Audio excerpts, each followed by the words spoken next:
Hello friends, welcome to my YouTube channel. आज की video में बात करने वाले हैं फ्लूइड मोज़ेक मॉडल के बारे में। मैं आपको इस वीडियो में पूरी डिटेल में बताने वाली हूँ कि आखिर फ्लूइड मोज़ेक मॉडल क्या होता है। ओके, तो पूरी डिटेल में आपको बताऊंगी कि आखिर फ्लूइड मोज़ेक मॉडल क्या होता है एंड एक एक चीज आपको बताऊंगी, हिंदी में बताऊंगी और विद डायग्राम के साथ आपको बताऊंगी कि आखिर फ्लूइड मोज़ेक मॉडल क्या होता है। ठीक है, तो उसके लिए आपको वीडियो को पूरा वॉच करना पड़ेगा। अगर आप बीएससी कर रहे हैं या कुछ भी कर रहे हैं, अगर आपको इस टॉपिक से रिलेटेड जो भी जानकारी चाहिए इस वीडियो में पूरी बताऊंगी मैं।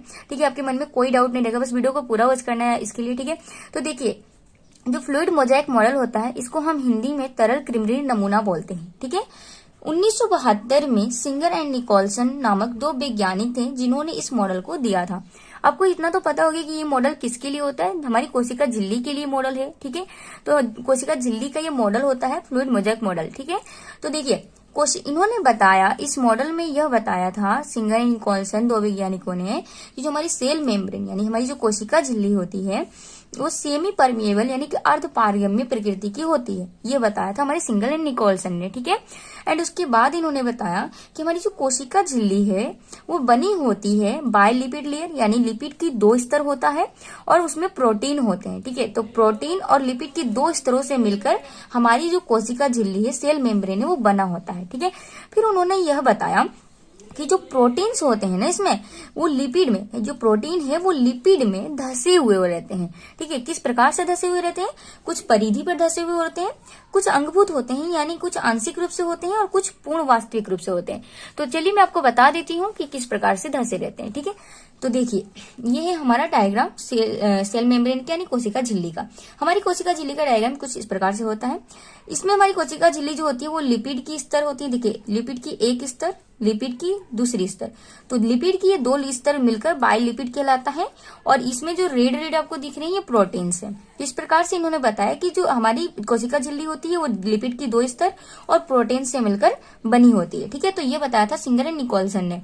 एंड उसके बाद आपको दिखा दूं कि देखिए ये तो लिपिड्स हो गई हमारी, एंड इसमें जो आपको रेड रेड दिख रहे हैं प्रोटीन्स हैं। अब ये प्रोटीन्स किस प्रकार से धसे रहते हैं, तो देखिए कुछ प्रोटीन्स हमारे आपको किनारों पे दिख रहे होंगे, तो इन प्रोटीन्स को हम परिधीय प्रोटीन बोलते हैं। ठीक है, एंड जो पूर्ण रूप से अंदर की तरफ धसे हुए होते हैं इनको पूर्ण अंगभूत प्रोटीन बोलते हैं।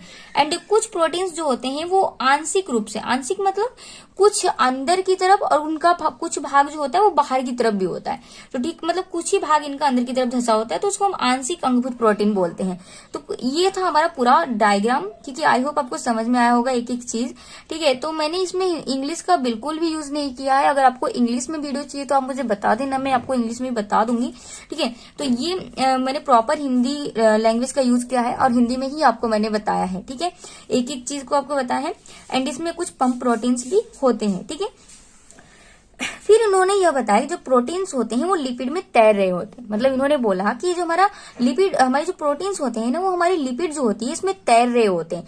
तो मतलब ऐसे समझिए कि जो हमारा लिपिड है एक प्रकार का तरल है, वसा होता है। ठीक है, लिपिड मतलब वसा, तो ये एक वसा है, तरल है जिसमें हमारा प्रोटीन्स तैर रहे होते हैं। तो यह बताया था हमारे सिंगर निकोलसन ने।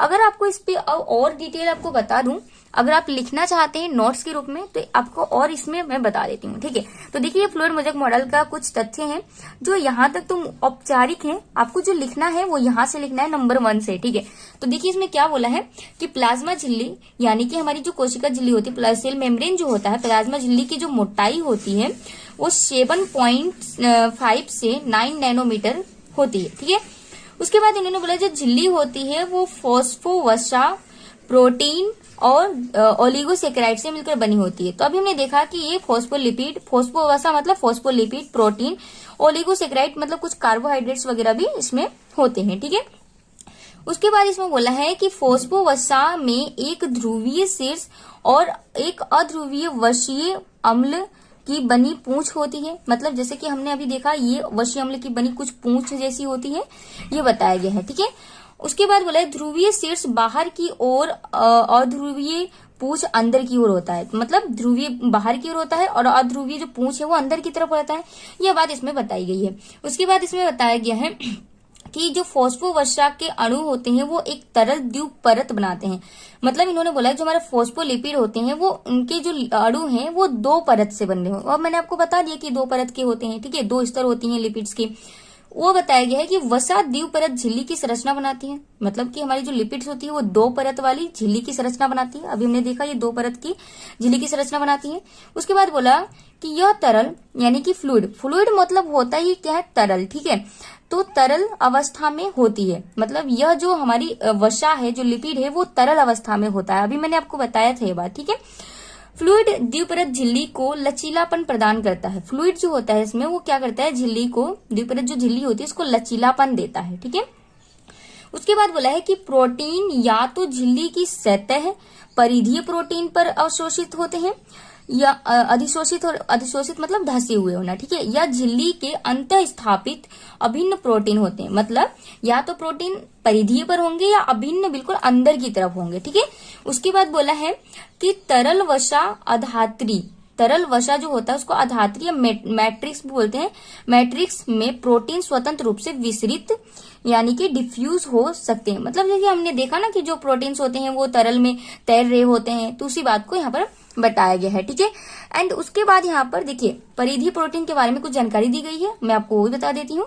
देखिए जो परिधीय प्रोटीन्स होते हैं ये झिल्ली से शिथिल रूप से जुड़े होते हैं। हमने देखा ये झिल्ली पे जुड़े हुए हैं। ठीक है, उसके बाद बोला है और हल्के उपचार द्वारा आसानी से अलग किए जा सकते हैं। मतलब ये बताया गया है कि अगर हम इन प्रोटीन्स को निकालना चाहें झिल्ली से तो आसानी से निकाल सकते हैं, हल्का फुल्का कुछ उपचार करके। ठीक है, उदाहरण के लिए सूत्रकणिका यानी माइटोकॉन्ड्रिया की झिल्ली का साइटोक्रोम सी। ठीक है, तो इस प्रकार से ये एग्जांपल है, आप लिखना चाहें तो लिख सकते हैं। एंड आगे जो इसमें दे रखा है वो इंटीग्रल अभिन्न यानी कि जो अंदर वाली जो प्रोटीन थी ना, ये वाली अंदर वाली जो प्रोटीन, उसके बारे में अब दिया गया है। ठीक है, उसके बारे में जानकारी है। तो ये बोला है कि ये झिल्ली का प्रमुख प्रोटीन घटक 70% होता है। इन्हें वसा से आसानी से अलग नहीं किया जा सकता। मतलब ये जो प्रोटीन है बिल्कुल अंदर एकदम धसे हुए हैं, तो इनको आसानी से हम अलग नहीं कर सकते। कोई भी उपचार, हल्का फुल्का उपचार करके इनको अलग नहीं किया जा सकता। जो कि जो हमारी परिधि पर होती है इनको आसानी से निकाल सकते हैं हम हल्का फुल्का औपचारिक उपचार करके। ठीक है, उसके बाद इसमें क्या बताया गया है, इसमें यह बताया गया है कि झिल्ली की संरचनात्मक अखंडता के लिए अभिन्न प्रोटीन महत्वपूर्ण है। ठीक है, तो ये महत्वपूर्ण होता है झिल्ली के लिए। उसके बाद बोला गया है कि कुछ अभिन्न प्रोटीन झिल्ली की पूरी मोटाई को पार करते हैं और झिल्ली के दोनों किनारों पर जलीय माध्यम के संपर्क में होते हैं, जैसे कि हमने देखा था जो आंशिक प्रोटीन होते हैं। ठीक है, उसके बाद इसमें बोला है कि ओलिगोसेकेराइड यानी कि वसा और प्रोटीन दोनों से संयुग्मित होते हैं। मतलब जो ओलिगोसेकेराइड होते हैं वो हमारे देख रहे हो कि वसा से भी कुछ संयुग्मित है, एंड ये कोलेस्ट्रॉल, कार्बोहाइड्रेट्स जो होते हैं और हमारे जो प्रोटीन से इससे भी क्या हो संदिग्ध मतलब जुड़े हुए होते हैं। ठीक है, तो ये बताया गया इसमें। उसके बाद इसमें आपको बताया गया है, ठीक है, तो ये हमारा यहां तक आपको लिखना है। उसके बाद बोला है ग्लाइकोकेलिक शब्द का प्रयोग कोशिका के चारों ओर अधात्री का वर्णन करने के लिए किया जाता है, जिसमें ग्लाइको वसा और ग्लाइकोप्रोटीन होते हैं। मतलब ये जो प्रोटीन होता है ना यहाँ पर, वो कौन सा प्रोटीन होता है, ग्लाइकोप्रोटीन होता है। ठीक है, और ग्लाइकोकैलिक्स कोशिकाओं के परस्पर व्यवहार में महत्वपूर्ण भूमिका निभाते हैं। मतलब जो प्रोटीन्स होते हैं वो कोशिकाओं की व्यवहार में महत्वपूर्ण भूमिका निभाते हैं। तो बस आप इतना लिख सकते हैं। ठीक है, अगर आप लिखना चाहें तो मैंने आपको प्रॉपर बता दिया है इस मॉडल से रिलेटेड कि हमारा ये किस प्रकार से होता है, किस किसने दिया था इसको। ठीक है, तो आप चाहे तो लिख सकते हैं। 1972 में सिंगर निकोलसन ने इसको दिया था। इसकी प्रकृति जो होती है अर्धपारगम्य होती है। ये प्रोटीन प्लस लिपिड से मिलकर बनी होती है। प्रोटीन से इसमें कुछ धसे हुए होते हैं इस प्रकार से।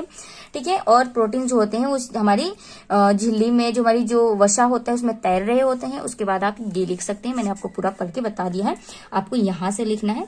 ठीक है, तो आप चाहे तो वीडियो को पॉज करके भी लिख सकते हैं, एंड मैंने यहाँ पे भी आपको बता दी है, तो आप चाहे तो यहाँ से भी पॉज करके लिख सकते हैं। आई होप आपको पूरा अच्छे से समझ में आया होगा। प्लीज वीडियो अच्छी लगी हो तो प्लीज वीडियो को एक लाइक जरूर कर देना, एंड चैनल पर है तो चैनल को सब्सक्राइब कर देना। Thank you for watching.